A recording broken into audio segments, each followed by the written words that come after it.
So when you think of people pleasing, you might think of someone who is kind, considerate, and eager to help.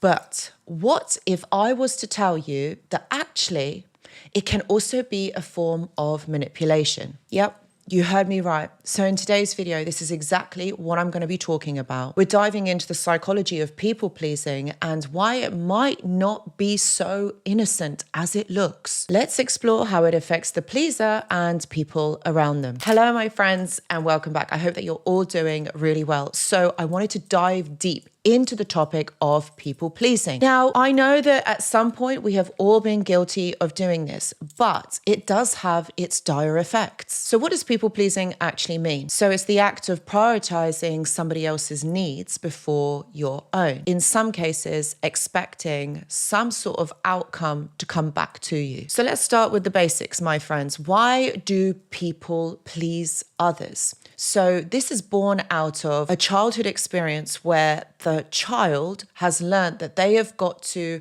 please their parents. They've got to be what their parents want them to be.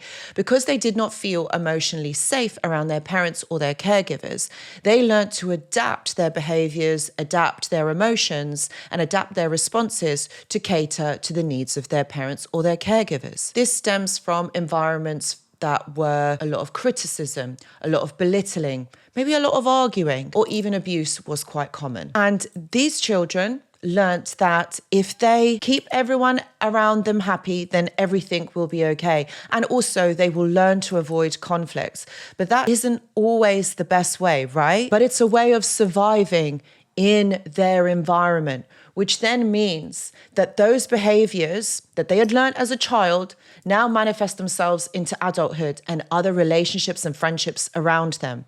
So sure, like you might think of a person being really kind, really nice, but it's actually to the detriment of them. But also, if that person is being really kind and really nice, they are also going to be expecting something in return. Now, if they don't get that, then they are more likely to try harder in order to get that desired outcome. So here's where the manipulation comes in. At the core, people pleasing is transactional.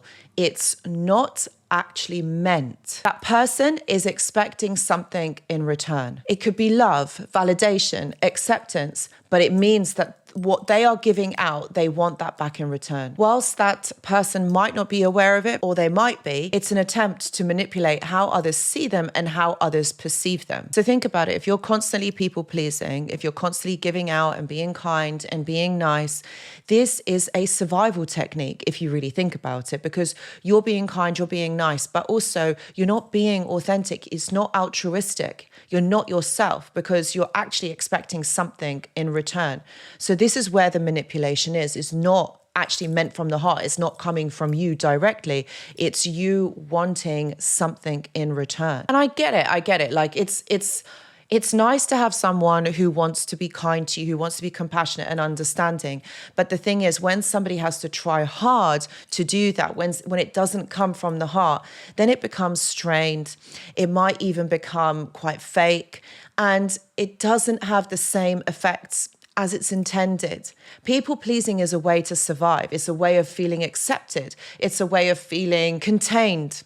And it's also a survival mechanism, because you're wanting that other person to like you, or you're wanting people to actually care about you, like you. So what that means is that you're still having or expecting a certain outcome to happen. And when no one is giving back, you're trying even harder because you're still wanting that certain outcome to happen. Think about it. When expectations aren't met, then that person feels hurt. They feel upset or even victimized. And this is a dangerous cycle of emotional manipulation. And it is important to recognize that whilst people pleasers are not doing this intentionally, they might not be aware of what they are doing, but the thing is, it's still comes from a negative mind space. They are setting up expectations for themselves. They're wanting people to behave in a certain way. And having expectations of others can be quite dangerous because we can't control how someone else reacts. We can't control how somebody else feels or speaks or behaves.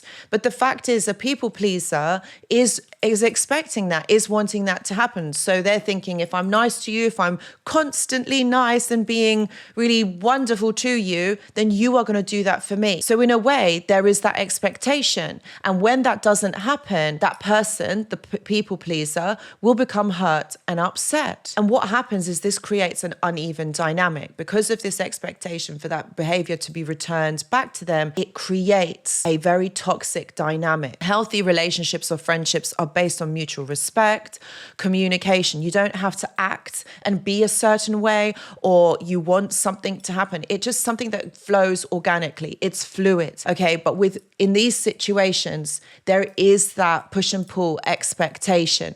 So if that people pleaser doesn't get what they want, they might pull back. The other person might be feeling, well, why are they doing this? So you're still manipulating, you're still trying to control the outcome, somebody else's behavior or somebody else's response to your behavior. And this is where, again, it becomes toxic, because what you're doing is you're manipulating that situation so that you get what you want. And if you find yourself resonating with any of this, ask yourself the question, am I doing this from genuine care in my heart, or is it because I'm expecting or wanting someone else to behave in a certain way? Because then what it does is it meets my needs. It validates me. So again, think about it. Why is it that you are behaving or doing certain things if you identify as a people pleaser?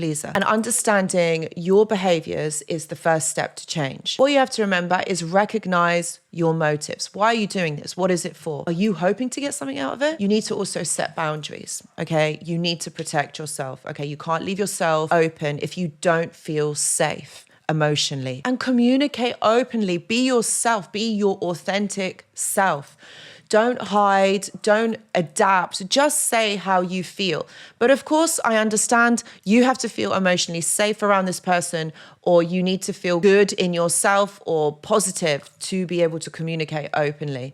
And this is another thing that you need to look out for. If you're not able to do that, why is that? People pleasing might be seen as a virtuous or innocent trait.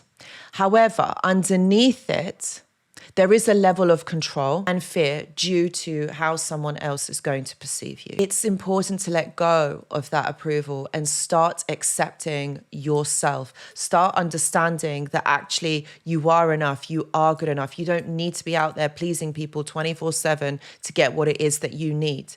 If you have identified any of this or any information has resonated with you, please know that I do offer one-to-one consultations. Please see the description box below. Also, I've got a live stream that happens every single Tuesday. And if you're interested, why not join? Because we could be answering your question. True kindness comes from a place of giving and love without expectation. Guys, thank you so much for watching, and I hope to see you in the next video. Goodbye.